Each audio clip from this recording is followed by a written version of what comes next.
সকলকে ধন্যবাদ জানাই। আমরা থেমে থাকব না।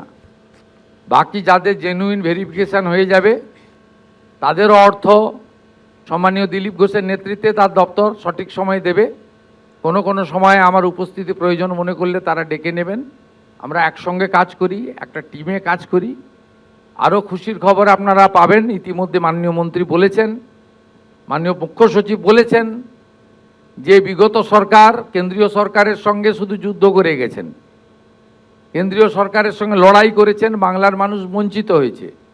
যদিও মাননীয় প্রধানমন্ত্রী নরেন্দ্র মোদীজি রাজনীতির মধ্যে থাকেন না, তিনি উন্নয়নের মধ্যে থাকেন। 2004 থেকে 14 তদানীন্তন ভারত সরকারের আমলে 25,000 টাকা ছিল। স্কিমের নাম ছিল ইন্দিরা আবাস যোজনা, IAY। মাত্র 25,000 টাকার বাড়ি হতো, তাও একটা গ্রাম পঞ্চায়েতের ভাগে 3টে করে বাড়ি আসতো। মানে এত অল্প বরাদ্দ ছিল। এবং 4 থেকে 14 পশ্চিমবঙ্গ কত টাকা পেয়েছে? 4,664 কোটি টাকা। 2014 সাল থেকে চুরি দুর্নীতি ধরা পড়ার আগে পর্যন্ত 2022 সালের 31 মার্চ পর্যন্ত টাকা পেয়েছে পশ্চিমবঙ্গ সরকার আবাসে। এই অ্যামাউন্ট হলো 30,000 কোটি টাকা। কত বাড়ির জন্য টাকা দিয়েছে ভারত সরকার? 40 লক্ষ ইউনিটের জন্য টাকা দিয়েছে। না, আমরা চোখে দেখতে পাই না। বহু জায়গায় আবাসের নামে দুর্নীতি হয়েছে, চুরি হয়েছে, লুট হয়েছে। কিন্তু প্রধানমন্ত্রী 30,000 কোটি টাকা আবাসে দিয়েছেন, যদিও তাকে শুনতে হয়েছে বিগত সরকারের মুখ থেকে যে আমাদের বঞ্চিত করে রাখা হয়েছে, আবাস দেওয়া হয় না, ইত্যাদি ইত্যাদি, 100 দিনের কাজ দেওয়া হয় না। এই তথ্যগুলো আমার সঙ্গে, যেহেতু পশ্চিমবাংলার এই মুহূর্তে 341টি ব্লকের মানুষ যুক্ত রয়েছে, দলমত বর্ণ ধর্ম নির্বিশেষে মানুষ যুক্ত রয়েছে, প্রান্তিক মানুষরা যুক্ত রয়েছে, সব দলের লোকেরা যুক্ত রয়েছে, সব আধিকারিকরা যুক্ত রয়েছে। আপনাদের এসব তথ্য জানা দরকার রয়েছে। তাই আমি এসব সঠিক তথ্য আপনাদেরকে পরিবেশন করলাম। আপনারা শুনলে খুশি হবেন।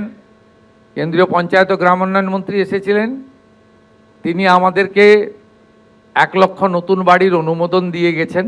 1 লক্ষ নয়, আমরা যত লক্ষ চাইব ততই পাব। আমাদের সার্ভের শেষ দিন ছিল 20 জুলাই।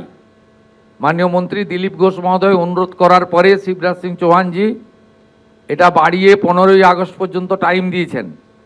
ভেরিফিকেশান লিস্টের কাজ চলছে। এখনও যারা আবাস যোজনায় অন্তর্ভুক্ত হননি, নাম তুলুন। আমরা দল দেখব না, সম্প্রদায় দেখব না, ধর্ম দেখব না। আমরা শুধুমাত্র গাইডলাইন দেখব এবং প্রকৃত প্রাপক কিনা দেখব, এবং বিগত দিনে আপনার নামে টাকা উঠেছে, সেই টাকা নয়ছয় হয়েছে কিনা দেখব।